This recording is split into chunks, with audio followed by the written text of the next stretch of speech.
So guys, ito nga po pala yung mga school supplies na ipamimigay natin sa Sitio Buong, Barangay Dumangueña sa mga estudyante nating katutubo. Ito po, itong mga bag na to ay para po ito sa mga grade 1 to 3, di ba? Ito po lahat po. Ito yan. Ayan. Grade 1 to 3 po yan. Tapos ito namang mga plastic envelope to, di ba? Plastic envelope. Yan. Para po sa mga ano yan, para sa mga grade 4 to 6 po yan. Ito mga to. Tapos yung mga, ang laman po nitong from, para sa grade 1 to 3, ito po yung mga laman niya, is, meron po tayong tsinelas dito, tsinelas, tapos may t-shirt po na para sa uniform nila. Hindi naman na-required yung uniform, di ba? Basta meron lang silang may suit ba. Tapos, kompleto rin po yung notebook. Ayan. Complete po yan. Meron pong Crayola. Ayan, mga malalaking Crayola yan para hindi na puputol kagad, di ba? Kasi alam mo yung mga bata, malilikot yan eh. Tapos ito naman yung pencil case. May pa-pencil case pa si Mayora, Tapos may may pantasahan pa. Yan. May laman yan, sir, na may laman po na lapis. Ay, may lapis pa pala daw. Lapis. At saka pambura. Pambura. Sa mga grade 4 naman, Yes, ballpen. Yan. So, yun. So, marami po ito. Halos lahat to, isang buong school to. Para sa buong school po ito, itong itong school supply nito. Malaking tulong na to sa mga magulang ng mga estudyante natin, no?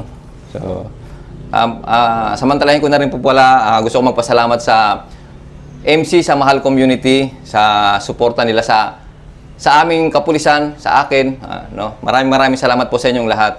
Sana po wag po kayong magsasawang sumuporta sa amin. Nandito lang po kami, itap nyo lang po kami kung gusto nyo pong tumulong sa ating mga kababayan. So, good morning mga Sergeant. Magandang umaga rin sa mga manonood natin, no? Bakit ba kami nakaganito? Ngayon po kasi ay may bagyo. Kaya alert po kami ngayon. In case na dumaan yung sa atin dito yung bagyo or magkaroon ng sakuna, lagi kaming ready. Kaya nakaganito kami. Ito yung aming SAR uniform, Search and Rescue uniform. So, ngayong araw ay samahan niyo po kami sa aming PAISE or PAIS or Police Information and Continuing Education. So, regular itong ginagawa ng ating mga kapulisan para ma-remind sila sa mga policies and guidelines ng ating organisasyon. Kasama natin ngayon si Sergeant Gamad. Ito si Sergeant Gamad, napakabihira nito magsalita. Kaya maganda rin yung ganitong pagkakataon para masanay tayo na magsalita dito sa harapan. Napapractice din natin yung ating communication skills. Sige, umpisa mo na, Sergeant Gamad. Good morning, sir. Good morning, mga Sergeant. Ang aking word of the day ay humbleness. Sa Tagalog ay pagpapakumbaba. Huwag nating i-consider ang sarili natin na mas nakakataas tayo sa ibang tao. Yes. Huwag natin sabihin na mayaman ako, may kotse ako, marapad ang lupain namin, pulis ako. Lahat tayo ginawa ng Diyos na pantay-pantay. Sabi nga sa isang verse, sa isang Bible, ang nagmamataas ay binababa at ang nagpapakumbaba ay itinataas. Hindi ka nandito sa mundong ito para i-impress ang ibang tao except sa sarili mo. Galing tayo sa alikabok, kaya babalik rin tayo sa alikabok. Yun lang, sir. Sabi nga nila, habang nagiging successful ka, lalo ka dapat nagiging humble. Katulad sa atin sa PNP, kapag marami tayong achievements or marami tayong training na nakukuha, dapat mas lalo tayong nagiging humble. Hindi yung marami tayong nakukuha ng training, lalo tayong nagmamayabang. Hindi yung ganun. More training na nakukuha mo, mas marami kang disiplinang nakukuha. Di ba? Kung talagang magiging mabuti kang pulis, yung pagiging humble, yan dapat ang laging nasa isip at sa puso mo. Yes, sir. Or nasa pagkatao mo yung pagiging humble dapat. Ganon talaga, ang kapangyarihan ay nakakabulag. No? Lalong-lalo na tayo mga pulis, may baril tayo, sana maging humble tayo sa lahat ng oras. Next. Nakaraos Nakaraos, 1 down. No. 3 na lang. Okay. Next is trivia na tayo. Trivia, sige. Hindi pa? Hindi nyo pa alam. Sige, banat. Alam nyo ba? Hindi pa. Alam nyo ba na ang salitang syota ay nagmula sa wikang English na short time? Kaya yung mga may syota dyan, maghiwalay din kayo. Joke yun ah. Joke agad. Yun lang, sir. Tama. First time ko malaman yan ah. Ngayon, alam nyo na. Shota. Kaya huwag nyo sasabihin na pagka Syota. may girlfriend kayo, huwag nyo sabihin shota. Kasi short time ka lang, di ba? Dapat, anong dapat sasabihin? Girlfriend. Jowa, para hindi masyadong ma-define. Jowa. Jowa, boss. Sige. Huwag shota. Pangit to lang. Pangit, no? Pangit ng shota, no? Trivia talaga yun. Sige. Next. I-relate ko lang ito sa POP na excessive force during police operation ng Rule 7 ng POP. Ito yung tinanong nakarang promotion na force continuum. It is a progressive... saglit lang.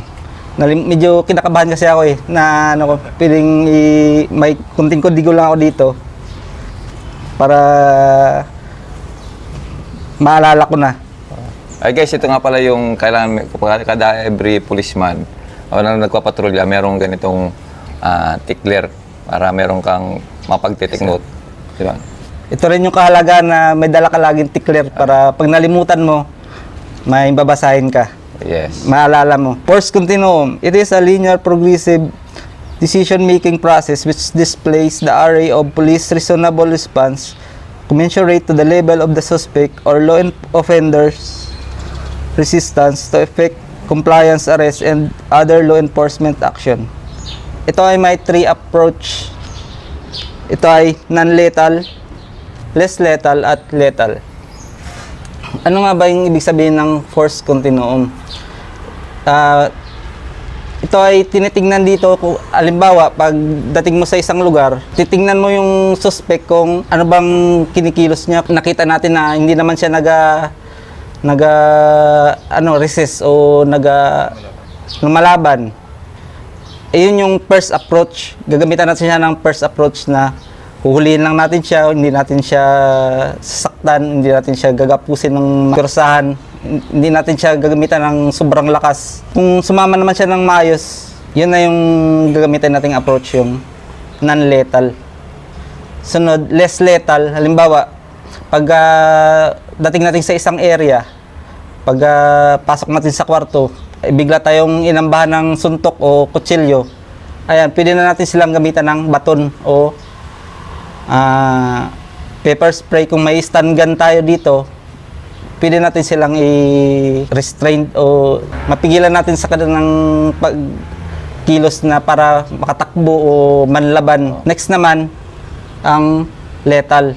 Ito, halimbawa niya, pagdating natin sa isang lugar, kita natin na may hawak-hawak na siya kagad na baril, tapos galit na siya, parang galit na galit sa mundo. Gagamitan na natin siya ng firearms natin. Huwag naman pagka nagamitan na natin ng firearms ay dudublihan pa natin o tatadarin pa ng ano. Pag tama na yung kamay, paa o hindi na siya makalaban, okay na yon. So yung approach na yun lang. Kumbaga, depende sa sitwasyon, di ba? Depende sa sitwasyon. Kung pagdating mo doon, hindi naman siya naglalaban, gamitan mo lang ng salita, o ka nang kikilos, di ba? Kaya nga natin sinisigawan yung isang tao, tigil! Pulis to! Huwag kang kikilos! Para mabigla yung tao, di ba? Yes, na hindi na siya maglaban. Kasi boses pa lang, ibig sabihin, boses pa lang, may authority na agad yung boses mo, hindi na siya manlalaban ba? Kasi natakot na siya sa boses mo pa lang, natakot na siya, di ba? Yes, so, kaya pwede mo na siyang pusasan. Pero ang SOP talaga, pag pinaposas, pag may kriminal, sa likod talaga.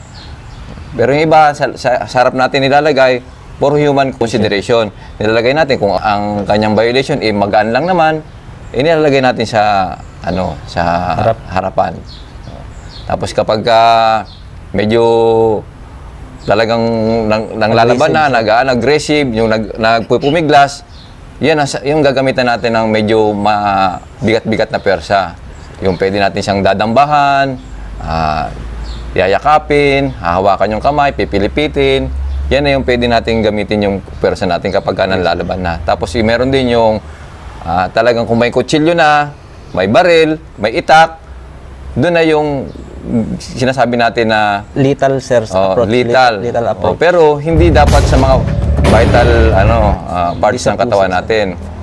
Kung maaari, kung pwede sa paa, sa kamay, kumbaga mapaparelas yung tao ng panandalian, di ba? Yung hindi naman nakakamatay.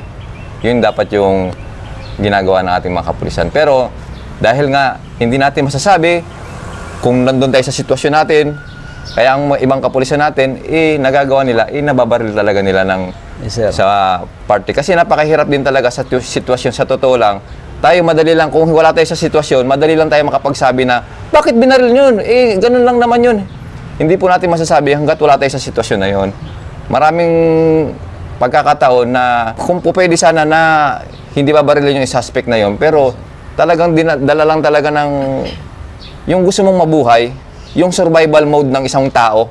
Yun yung nangyayari. Nawawala na yung SOP natin pagdating sa mga ganon, kapag ang buhay na ang pinag-usapan.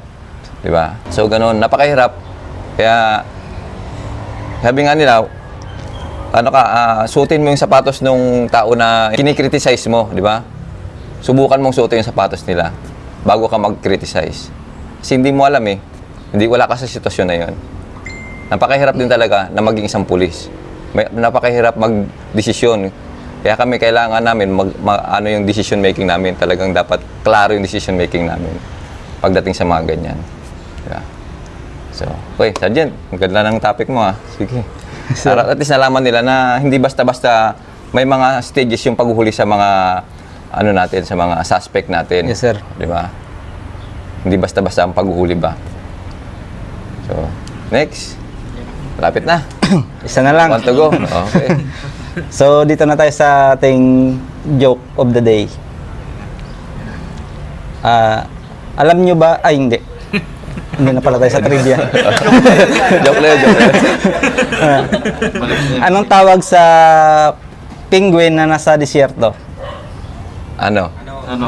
Nawawala. Bakit? Nasa disyerto siya, sir Dapat na sa siya. Sa Antarctica? Sa Antarctica. Ano. Nawawala. Ito pa. Anong tawag sa uod sa gitna ng kalsada? Nawawala. Hindi, sir. Uod pa rin. Doon lang siya sa gitna ng kalsada.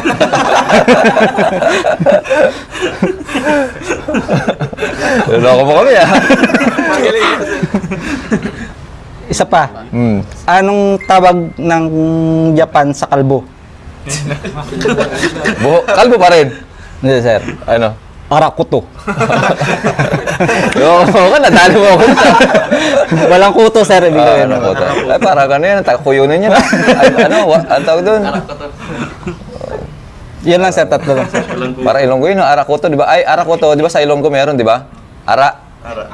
May ara, no? May ara sa Ilonggo, no? May ara. Pagka sa kuto kuyunin, ara, wala. Ganoon. Arakuto. Kuyunin ka? Hindi, sir. So, yun. Ayos ba? Ayos, sir. So, ayun, may natutunan na naman tayo. At least na-remind tayo tungkol doon sa paggamit ng excessive force sa paghuhuli sa isang suspect. No? Yes, sir. So, kayo rin po, may natutunan din po kayo sa amin na hindi po basta-basta ang panghuhuli ng kriminal. Napakahirap po kasi buhay rin po namin ang nakasalalay doon. So, muli po, maraming salamat po sa pagsama niyo sa amin. Magandang umaga po muli. And God bless. Kung nga patapusin do ang video nga dya, matamang salamat kanindong tanan. Bilang suporta ka naman, patigayon ka mag-subscribe sa mong YouTube channel, Jason Tesorero. Pati gayong pinduton ang notification bell para lagi kamo updated sa among mga bagong upload. Matamang salamat.